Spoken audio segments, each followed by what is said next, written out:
Hi, I'm Meg from Meg Dion Art. I am back at ArtResin headquarters today, and I'm going to be showing you how to make floral wall hangings.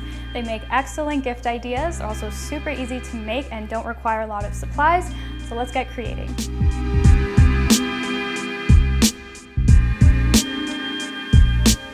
Alright, so the first thing you're going to need for this project is of course some art resin and some dried flowers. I get mine on Amazon and I absolutely love them. They come in a variety of colors, so that's also great if you're making a gift for someone, you know what colors they like. Also a circle mold and some eye pins and jump rings.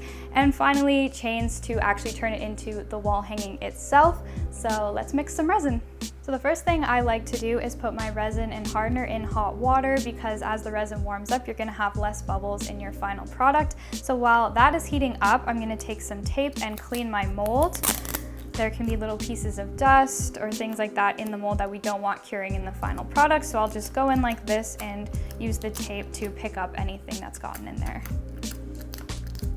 Today I'm going to be mixing 6 ounces of resin, so 3 ounces of resin and 3 ounces of hardener. So each circle is going to get about 2 ounces. It doesn't matter if you put the resin or hardener in first, just as long as you make sure everything is nice and mixed.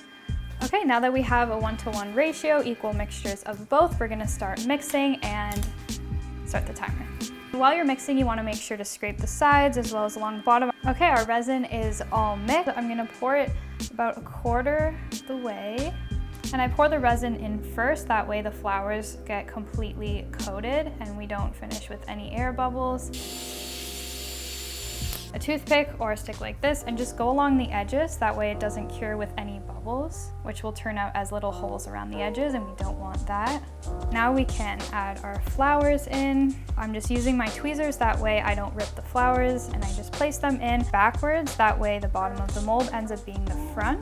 And with this, you can just get creative with it. Think of how it's gonna look once it's turned over. Push them down very carefully. And I also like to use a lot of big plants and leaves in the background because it just gives it a much fuller effect. Just push those down the same as you did with the flowers.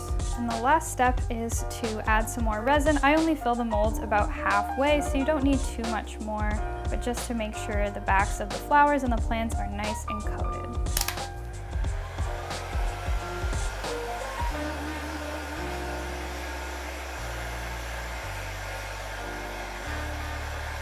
Just going to cover up these floral wall hangings to protect them from any dust or dirt, let them cure for 24 hours, and then we will pop them out of the mold and I'll show you how they look.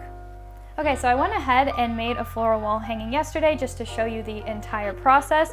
The first thing you do right after you take it out of the mold is just give it a light sand only around the edges, just to make it nice and smooth and remove any excess resin. Just decide where you want the top to be and then place the level on and make your markings on either side. So now that we have our markings, we can pre-drill. And then I just add the eye pin. I start off with doing it by hand. And once it starts to get too difficult to turn, I'll just take some jewelry pliers like this. And now for the other side, we're going to be attaching the chain to the wall hanging. So we just put the jump ring through the eye pin, and then I put it through one of the chain links. Take my other pair of jewelry pliers to close up the jump ring. I repeat the process on the other side. And here it is, the finished product, a floral wall hanging. I adore making these, and like I said, they're great gift ideas. They look awesome as a wall hanging or in the light. I hope you enjoyed this video today. Thank you for being here with me. Thank you so much to ArtResin for having me. This is my absolute favorite brand to use, so I'm really grateful that I got this experience, and I hope to see you next time. Bye!